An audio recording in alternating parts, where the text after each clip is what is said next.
Like, when we were talking about business, normally when I was anchoring Business Matters, there was this profound statement that Uncle Silver made about the 3 P's of business. Now, I think that's what she applied, because if you design the product before thinking about the people, you are going to create something that they can't possibly identify with. Now, I'm sure you've struggled with the multiplicity of abilities. Sure. So how did you handle yours? I happen to have learned to become monodisciplined. Okay. Quoting Steve Harris. Like she said, I spotted a problem that I wanted to solve. And that problem is called unemployability problem. Okay. And you seem to be an apostle. Yeah. Yes, it used that word. Now, one of my greatest challenges I faced doing that is that I noticed that my market is dying of a certain disease, but the people who are sick with this disease don't know that they are sick and that death is imminent. Wow. So how do you get people to allow themselves to be treated when they don't even know that they are sick? It was a very it's not even a wars, it's an ongoing battle. It's a very tragic reality that is facing me out there. So that when from time to time I'm privileged to speak at the NYSC camp, where you have over 2,000 core members who are listening to you, and it's so amazing to see that over 90% of these people don't even know their right from their left. They don't understand what you're talking about. The word employability sounds alien to them. And you are wondering what part of the planet did these people come from. So in the end, after all the effort that is put into driving that campaign, you're getting little or no response. And you are wondering, what was it how I spoke? Yeah, it's supposed to be their thing. Yeah, it's supposed to be their thing. Except that the moment you will think, okay, at a point, maybe this is not for these people. Except that the moment they are done with that NYC thing, it becomes their thing suddenly. You begin to we gave you this thing, you felt you didn't need it. I mean, you were going for everything else but it. Okay, so until they come face to face with the realities of the challenges of the labor markets, they never realize that thing that was being talked about then was actually what they needed. So you have a first task here, first of all, of getting your market to wake up to your product, and then and then the next task is pushing the product to them for them to buy. So you have a very huge challenge of a monumental proportion. So it's not just that you're creating products, you also have to stimulate or consciousness of the need of what you have. Exactly. What it means that your market is in a perpetual potential state. Okay. Yes, it's there, but it's not there. You have to first create it. I don't know if you follow what I'm saying. I do. Because if you want to, you could make the mistake of thinking, well, if they are not responding, it means that there's no market for this thing. Let me look at something else. I think we have something in common. Because, for instance, I have a knack for teaching people to learn. I'm crazy about learning. I scream learning. That's all I do. I've written a book on that. Sometimes you run seminars and people don't attend, but they will ask you, when is the next one coming up? So now you have a situation where people need to learn, but they don't know how significant it is that they learn. They will rather use other means like exam malpractice. And then when the sad reality of cheating hits them because you graduate and you don't have anything in your head. I had a case where a brother brought his brother and so said that this guy is having problems with learning, and I was like, they got him admission to study pharmacy of all courses. And then after 3 months, the guy took off. Oh my. Maybe the botanical names got him bewildered. He took off. So I said, please, let me make bold to ask you, did he write his jam? Exactly. So they said no. I said, you probably thought you were helping him. I said, the only one who is probably... You didn't know you were killing him. The only person who is probably helped in the chain of exam malpractice is the person who gets the money. Yeah. And it's actually cost money. Okay, but then that's the only person who you will say a person they wrote for has his capacity to learn I'm destroyed. telling you. Okay, and then the basic things. Now, it was not in Kaduna State that they said teachers could not do primary 4 exam. It is sad. So what you go teach the child? You know, what you go. What have you been teaching? Okay, not what will you the pupils, not you what you know, talking about learning, that is also an aspect I think a lot of people don't take seriously. You know, I surprised him on Sunday during his training. I just said, okay, let me just pay this guy a surprise visit and see how the training was going. Amazing training, amazing information. I'm like, where are these Enugu people? Do you understand? I was like, where are these guys? You need to get this information. They will rather blame the government. They will rather do some crazy, stupid things. You know, and that's why sometimes I sound mean. Because if you don't respect this thing that took me a whole lot of effort to get that, I don't have any reason to pity you. No, I don't talk with you. I don't have it. And so sometimes they want to disturb me. They want to crash into my time to do for them what I will have done in the hall. You know, so I'm like, do I need to drop dead before you know? Okay, today someone was calling me and was like, okay, I have a program on Friday. I said, yes. He said the son may not be able to attend because he's in dormitory.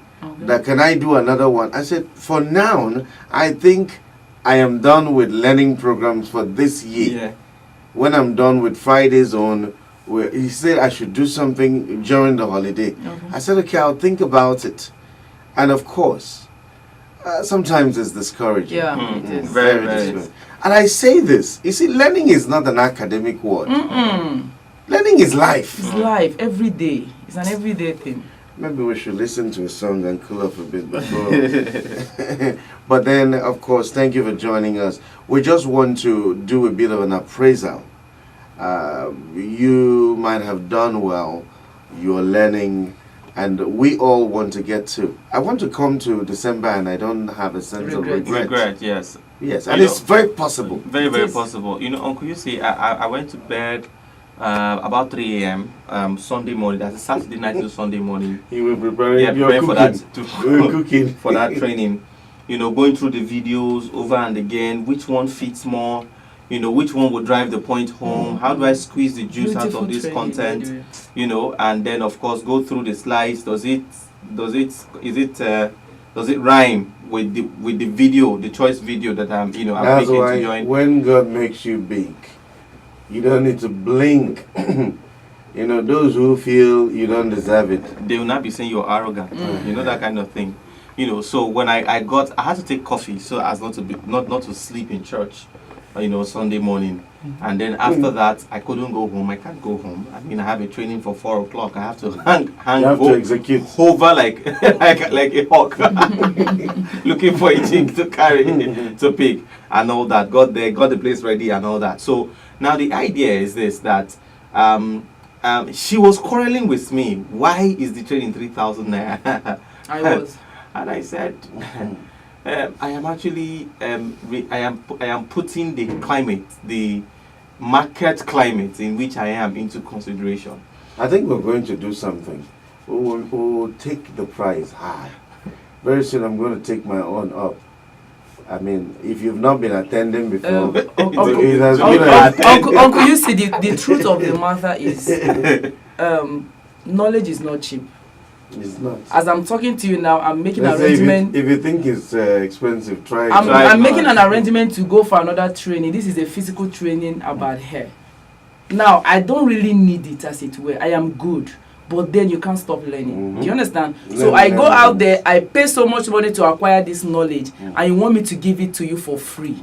No, I won't. Even the ones who say come and work and learn, they say they want you to pay them for learning how to do what you do. I'm going to talk about that. It's amazing. It's crazy, honestly. Let me tell you something.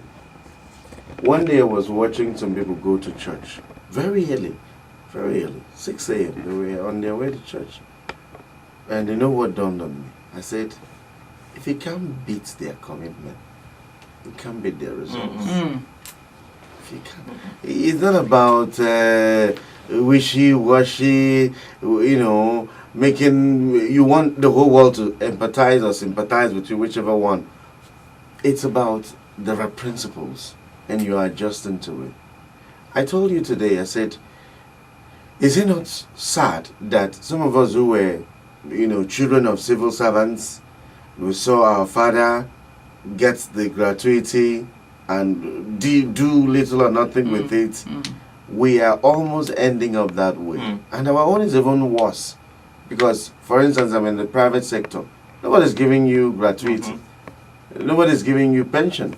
So you have to arrange the pension. Arrange yourself. And very soon I will not be this strong to do what I'm doing. Exactly. To go to bed by 1 a.m. No, and wake up by and wake up by 4:30 Whether I a.m. want it or not, very soon I won't be able to do that. So the best I can do is work as hard as I can now that I have, save up some money, invest, you understand, and have a retirement plan. Yeah. And I did a bit of calculation. If I save 25,000 naira every day every month for about 40 months, I will have like 1 point something million naira. It doesn't look like much, but when investments show up, it's only those who have money. Exactly. Money that can take advantage of That's that. why the rich gets richer and the poor gets poorer, because of the game changer called opportunity. We might not have been born equal, neither born with equal opportunities, but there's one thing that is common with everyone is opportunity. And so when the opportunity shows up, it is the man that has the critical capital to take advantage of the opportunity that actually takes advantage of the opportunity. Real estate, stocks, whatever it is. It is you have to have some critical capital, something in your hand with which that you can bring to the table. Otherwise, just watching. The opportunity is there, but you can't do anything. You are, as a matter of fact, incapacitated. You cannot do anything about it. So it's not like opportunity never. In fact, Uncle Yusi, you know that people hardly ever see opportunity when they don't have the capacity to take advantage of that opportunity. It will it will pass. You won't even know that was an opportunity because you're not even interested. So the more I have the things I need to use to take advantage of the more your eyes open to recognize that this is opportunity actually. Okay, which means acquiring a skill makes opportunities more visible. Exactly. To deploy. Exactly. For instance, last 2 years, like 2 years ago, I was looking for. I knew I wanted to have a natural hair salon, but I wanted to start big. I was looking for this big shop, big space and big. And 2 years down the line, what was I going through? Analysis paralysis. I was just thinking, analyzing it. No, this space is too small. No, this space is too expensive for the space. I was just analyzing, and 2 years until exactly. So a lot of people are actually in that state right now where they are thinking, no, it's not time yet. No, I need to get this right. I need to stop thinking, just start doing. We still have 3 months to go, so it's enough time to actually achieve. Uncle, let me give an example of what I mean. I write business plans. It's quite expensive because it is highly time consuming and intellectually demanding. Yes, and it's customized. Every business plan is a new creation. All things are passed away and all things have become new. There's no copy and paste in business plan. A business plan is like a human being. You're trying to create a human being. No two are the same. Even if it is the same business, but it's not run by the same human beings. It has got to be tailor-made. Yes, customized. So now we're talking about the World Bank grants. People like getting application forms, and all that. I still have some of the forms. So a lot of people have come and collected, and they paid the application fee, 3,000 naira. Gave passport photograph and left, and some people came back and said, they said we should bring business plan, and I say it's expensive. That's the first thing I say, it's expensive, because you get offended when I tell you how much it will cost you now. In fact, one particular woman said, they asked me how much. I told her, I said, I from her voice I could sense it was an elderly woman, and I told her first of all that thing is expensive. She said, how much I should tell her? I should let her know. I said 50,000 naira for the kind of business that you're telling me about. Because it depends on the kind of business. Some businesses are complex. She said, I said, yes. Okay, is that the least I can do? After many back and forth, I said, okay, if you can give me 30,000, I will do it for you. She said, if I put 30,000 in my business, that one I'm doing now. Exactly. I know what it will bring to me. Yeah, I said, well, it won't bring you the 10 million that you're applying for. At least I know that. It won't give you that 10 million. If it will give you that 10 million, you won't be applying for the grant, in the first place. Now, the idea is this. If I didn't have business plan writing skills, I would never have noticed World Bank grants as an opportunity. Okay. That I can make money from this thing. All right, it just come and pass like any other thing. Exactly. So the more skillful I become, the more opportunities. You just notice that the more opportunities. So does it mean that opportunities were on strike because I wasn't skillful? No. It opportunities like a steady flowing current of stream. That's why they say the harder you work, the luckier. The luckier you become. All right, we'll listen to this song. We'll be right back.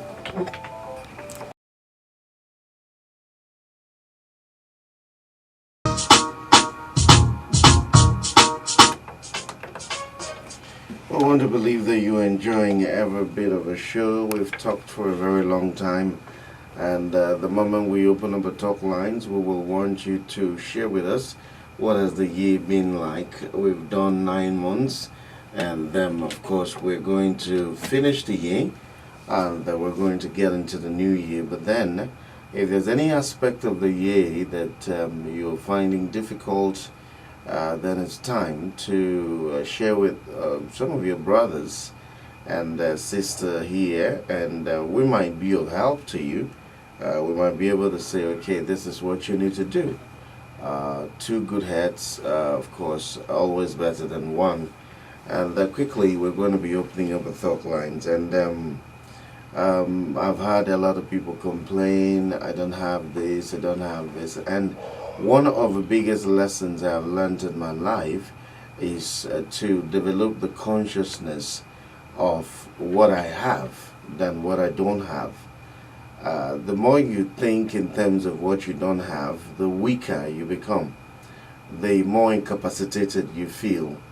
The more you feel despair all around you. Yeah. But if you can just keep your mind, we know there are so many things we don't have. Okay, there's nobody that has it all. Steve Harris actually put it this way. Okay. He said it's not what you don't have that limits you. Okay. It's what you have, but you don't know how to use it that limits you. Yeah. Wow. I'll say that again. It's not what you don't have that limits you, but what you do have, but do not know how to utilize it. Use of. Okay. Wow, what you do have, but probably don't know you have, or you don't know how to deploy. Make use of. In fact, Paul puts it this way, writing to Philemon, he said, acknowledging every good thing that is in you. Acknowledging every. So it could be there, you don't know. And you don't know. In fact, it is usually there and you don't know it. Pastor Paul will say you can be so blessed and highly favored and not even feel like it. Yes. In fact, TDJ said, sometimes success doesn't feel successful. Other people are looking at it and like, my God, this is success walking on 2 legs. But he doesn't feel so. And one of the reasons why it's like that is because of the price, the stretch to go through to get to the place called success. So sometimes people stretch and people sacrifice until by the time they succeed, they don't even realize that they are succeeding. I tell you, they're trying to cool off from the heat. A few days ago, I felt like I am powerful. No, you are. I know, but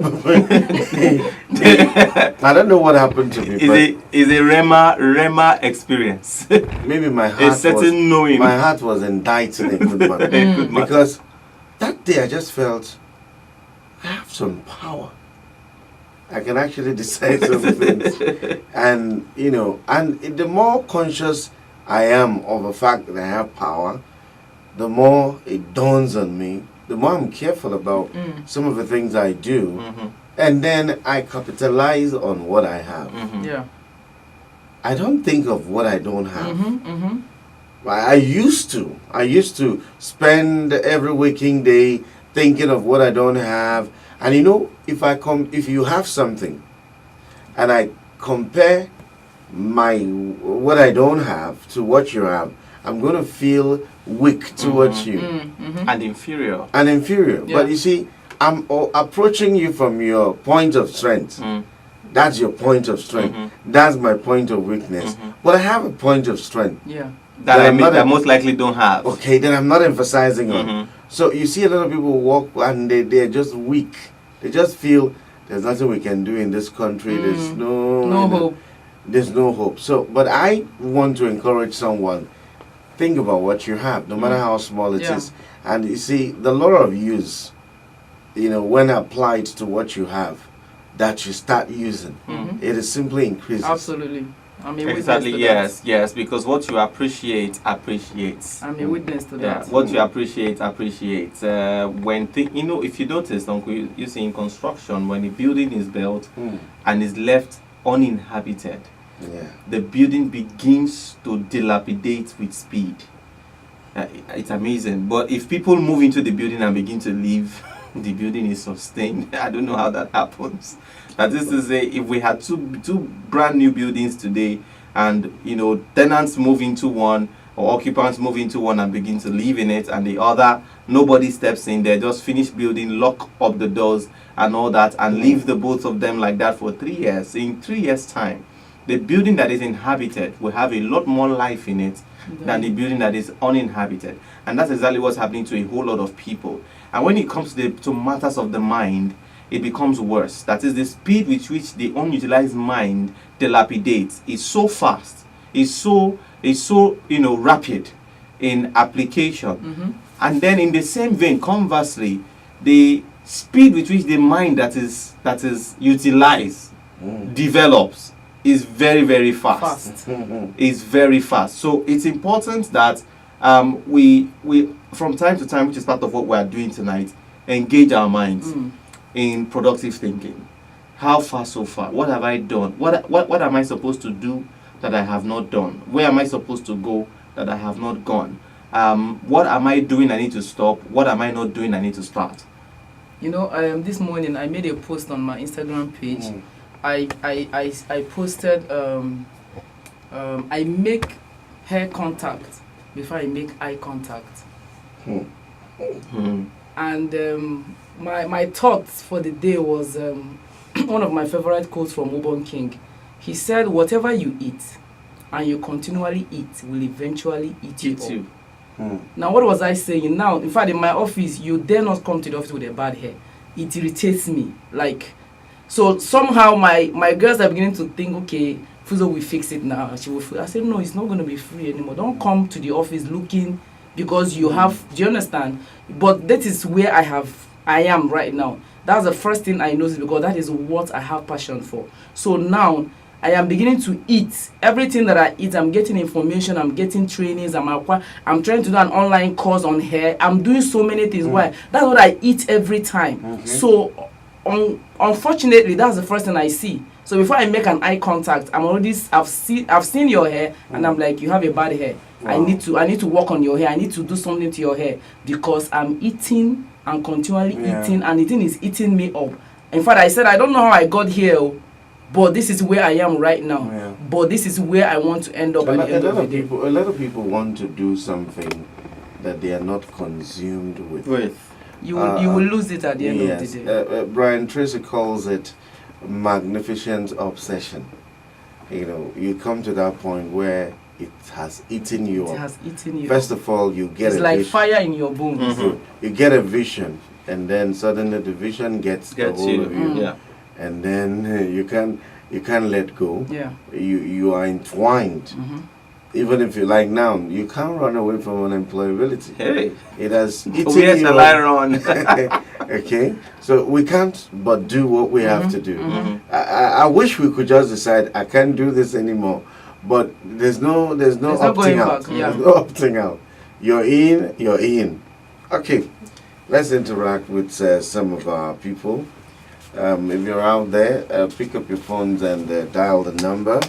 014-408-475, or you can dial 0909-771-109. We want to talk with you, and let's see how many people we can assist tonight. Hello? That it's okay to do what you love, but you're not necessarily in business because you do what you love. You do what the people pay for. Yeah, that's what puts you in business. Yes, but sometimes if you're able to match it with what you You're love, having You fun are and in you're heaven. making money. you're having fun. Richard you're making Branson money. said And that is God's design, Yeah. according to the master plan of creation. And that's why when they say hobby, I really don't know what is the difference between hobby, talent, and what I can convert all of them to something I use to make money. Exactly.